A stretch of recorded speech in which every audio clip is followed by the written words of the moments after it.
tujuan komunikasi tertentu. Tindak ilokusi adalah tindakan yang dilakukan melalui makna literal atau makna dasar dari kata-kata yang digunakan. Tindak perlokusi adalah efek atau dampak yang dihasilkan oleh kata-kata atau tuturan pada lawan bicara atau pendengar. Pernah menyelesaikan makan fonologi? Ayo percepat aja di sini.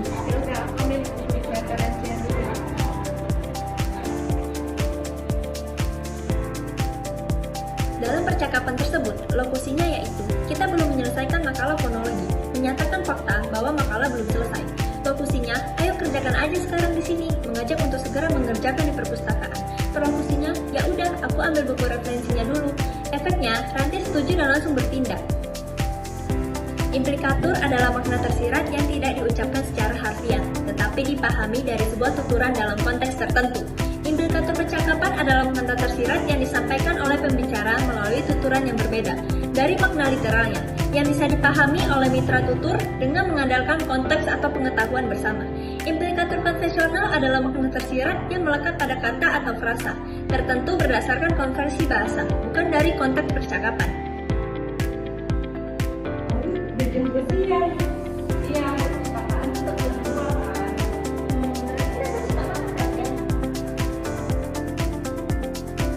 Dalam percakapan tersebut, bahwa implikator percakapannya sudah jam 2 sore, artinya harus memperhatikan waktu. Makna tersirat muncul dari konteks dan kerjasama pembicara. Implikator konvensional, wah, artinya kaget, artinya merenung.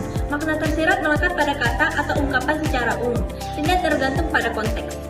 Rujukan atau referensi adalah acuan atau sumber yang menjadi tempat merujuk suatu kata, frasa, atau ungkapan dalam bahasa untuk menunjukkan makna atau siapa atau apa yang dimaksud. Anafora adalah pengulangan atau penggunaan kata yang merujuk pada kata atau frasa sebelumnya dalam suatu kalimat atau wacana. Katapora adalah pengacuan ke depan, yaitu penggunaan kata, biasanya kata ganti seperti dia, mereka, ini, dan itu, yang maknanya baru jelas setelah kata yang dirujuk disebutkan kemudian. Exopora adalah jenis rujukan dalam bahasa yang tidak merujuk pada kata atau frasa dalam teks, melainkan merujuk pada suatu di luar teks, misalnya dunia nyata, situasi atau konteks pembicaraan. Deksis adalah kata atau ungkapan yang maknanya bergantung pada konteks situasi tuturan, seperti siapa yang dibicarakan, di mana, dan kapan. Aku sudah membaca novel Laskar Pelangi kemarin. Oh, itu menarik sekali kan? Iya, aku suka sekali dengan tokohnya. Dia sangat cerdas dan gigih. Aku juga kagum pada dia, terutama waktu dia berjuang demi sekolah. Dalam percakapan tersebut bahwa anapora yaitu dia dalam kalimat Feby, dia sangat cerdas dan gigih, artinya merujuk ke Ikal. Exopora yaitu novel Laskar Pelangi, karena novel ini diketahui dari dunia nyata, bukan disebut sebelumnya dalam percakapan. Deksis yaitu kalimat aku pada Feby atau Nadine, artinya menunjuk siapa yang berbicara. Prinsip kerjasama yang dikemukakan oleh Happy Grace menyatakan bahwa dalam percakapan, penutur dan lawan tutur berusaha bekerjasama agar komunikasi berjalan efektif dan mudah dipahami.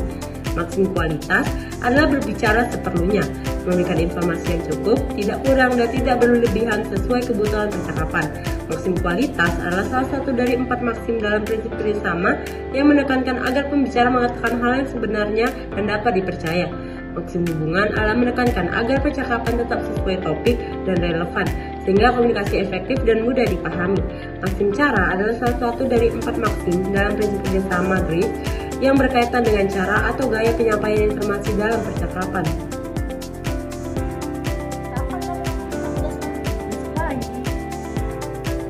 Dalam percakapan tersebut bahwa maksim kualitas, kapan kamu mengumpulkan tugas semantik, artinya informasi jujur dan benar. Maksim kuantitas, besok pagi, artinya memberikan informasi cukup, tidak berlebihan atau kurang.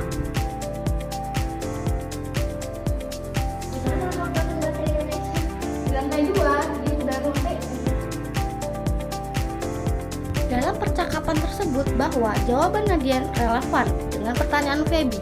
Feby bertanya tentang lokasi. Nadine menjawab lokasi tepatnya artinya memenuhi maksim hubungan. Jawaban Nadine jelas dan teratur bahwa menyebut lantai dulu, kemudian lokasi relatif sebelah ruang TU, tidak ambigu, mudah dipahami, artinya memenuhi maksim cara.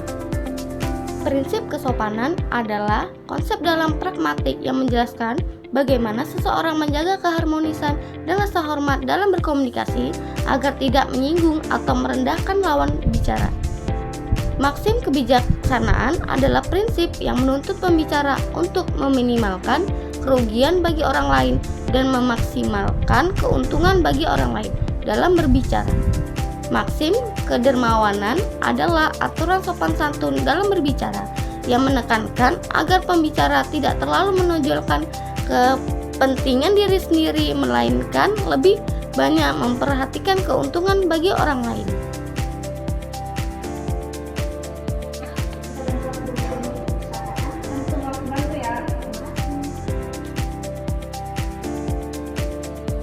Dalam percakapan tersebut bahwa Feby menawarkan bantuan tanpa menolak secara langsung, meminimalkan beban Feby, artinya mematuhi maksim kebijaksanaan. Ranti memaksimalkan keuntungan bagi Feby dengan bersedia membantu. Contoh, aku bantu ya, artinya menunjukkan maksim kedermawanan. Ranti setuju dengan permintaan Feby, artinya maksim kesepakatan. Ranti bersedia membantu, artinya menunjukkan maksim simpati dan kepedulian terhadap Feby. Peranggapan adalah asumsi atau anggapan awal yang sudah dianggap benar oleh penutur dan pendengar suatu kalimat atau ujaran ucapan. Peranggapan semantik adalah jenis peranggapan yang muncul karena kata atau struktur kalimat dalam bahasa. Peranggapan pragmatik adalah jenis peranggapan yang muncul karena konteks sosial atau situasi percakapan, bukan hanya dari makna kata atau struktur kalimat. Bisa tutup jendela.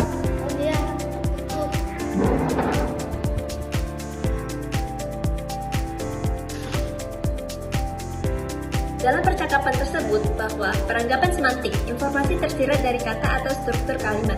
Dalam percakapan, jendela ada. Nadine mampu menutup. Peranggapan pragmatik, informasi tersirat dari konteks sosial atau situasi percakapan. Di dalam percakapan ada permintaan. Nadine paham maksudnya dan setuju membantu.